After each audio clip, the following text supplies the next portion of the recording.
इनका सबसे पहला काम ये है कि वे उच्चतर शिक्षा संस्थान जो कि शिक्षा के क्षेत्र में विशिष्ट और ऊंचे स्तर पर कार्य कर रहे हैं उन्हें विश्वविद्यालय अनुदान आयोग यानी यूजीसी की सलाह पर केंद्र सरकार द्वारा सम विश्वविद्यालय यानी डीम्ड यूनिवर्सिटी घोषित कर दिया जाता है।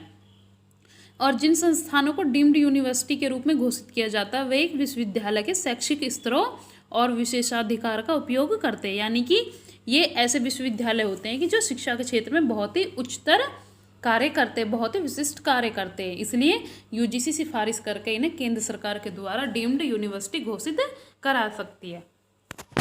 तो ये जो डीम्ड विश्वविद्यालय या डीम्ड टू बी यूनिवर्सिटी होती है यूजीसी अधिनियम 1956 की धारा 3 के तहत यूजीसी की सलाह पर उच्च शिक्षा विभाग द्वारा दी गई स्वायत्तता की एक स्थिति है। क्या है? यूजीसी की सलाह पर उच्च शिक्षा विभाग द्वारा दी गई स्वायत्तता की एक स्थिति है। ठीक है, और कौन सी धारा के तहत? यूजीसी अधिनियम 1956 की धारा 3 के तहत। आगे इसमें डीम्ड विश्वविद्यालय पूर्ण स्वायत्तता या स्वतंत्रता का आनंद लेते। ठीक है, इनके पास में क्या है? इनकी खुद की मतलब ये स्वतंत्र होते हैं अपने हिसाब से कुछ भी कार्य करने के लिए, अपने पाठ्यक्रम के लिए, अपनी फीस वगैरह के लिए, और मतलब प्रवेश किस प्रकार से लेंगे, शुल्क क्या रहेगा, इनका शुल्क तय करने के लिए पूरी तरह से स्वतंत्र है। ठीक है, यूजीसी या फिर केंद्र सरकार इनके बीच में हस्तक्षेप नहीं करती, इनके कार्यों में हस्तक्षेप नहीं करती। कुछ डीम्ड होने के लिए भी विश्वविद्यालय भी अपने दम पर डिग्री प्रदान कर सकते हैं, यानी कुछ डीम्ड विश्वविद्यालय हैं वो क्या अपने दम पर भी डिग्रियां प्रदान कर सकते हैं।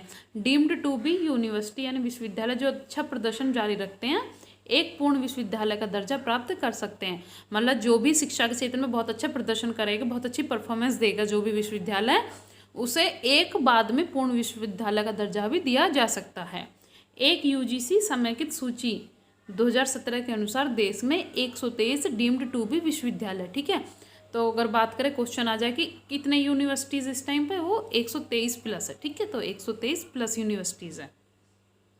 आगे इसमें डीम्ड विश्वविद्यालय राष्ट्रीय प्रौद्योगिकी संस्थान है। क्या है? राष्ट्रीय प्रौद्योगिकी संस्थान है, यानी पहले क्षेत्रीय इंजीनियरिंग कॉलेजों के रूप में जाने जाते थे। ठीक है, पहले इन्हें इंजीनियरिंग यानी क्षेत्रीय इंजीनियरिंग कॉलेज के रूप में जाने जाते थे।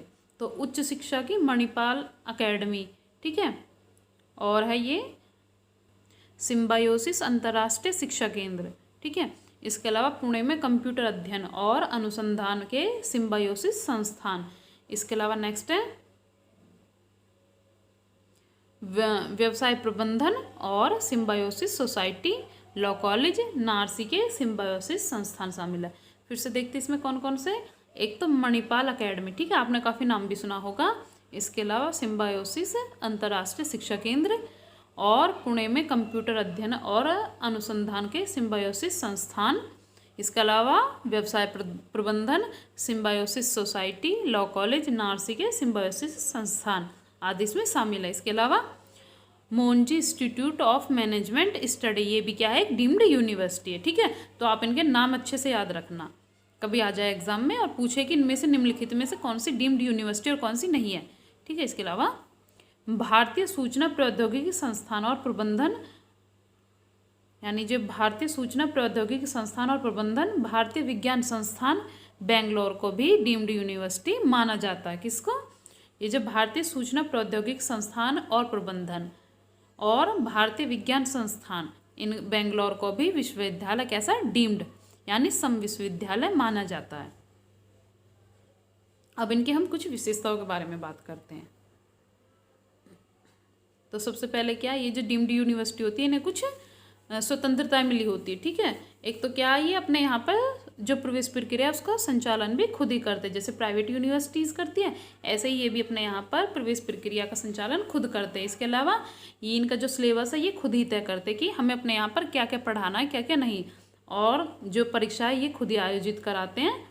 लेकिन एक चीज़ है यहाँ पर, प्राइवेट जो यूनिवर्सिटी और इसमें जो ये डीम्ड यूनिवर्सिटी में एक डिफरेंस है ये कि जो प्राइवेट यूनिवर्सिटीज़ है वो अपने छात्रों को डिग्रियाँ दे सकते हैं, लेकिन ये डीम्ड यूनिवर्सिटी छात्रों को डिग्री प्रदान नहीं कर सकता। ठीक है, तो ये अपने छात्रों को डिग्री प्रदान नहीं कर सकते, इनको यूजीसी के माध्यम से ये डिग्री प्रदान की जा सकती है।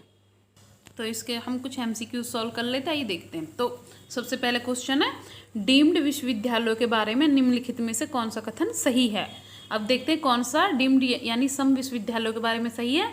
ए, राज्य का राज्यपाल डीम्ड विश्वविद्यालय का चांसलर होता, या बी, वे अपना सिलेबस और कोर्स वर्क खुद डिज़ाइन कर सकते हैं।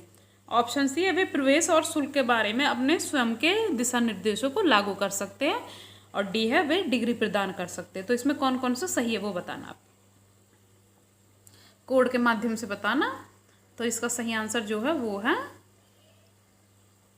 बी, सी और डी। इसमें डी नहीं है, ठीक है, वो अपनी डिग्री खुद प्रदान नहीं कर सकते। तो इसका जो सही आंसर होगा वो बी और सी होगा, ठीक है। क्या होगा? बी और सी, डी नहीं होगा इसमें। तो बी और सी इज द करेक्ट आंसर।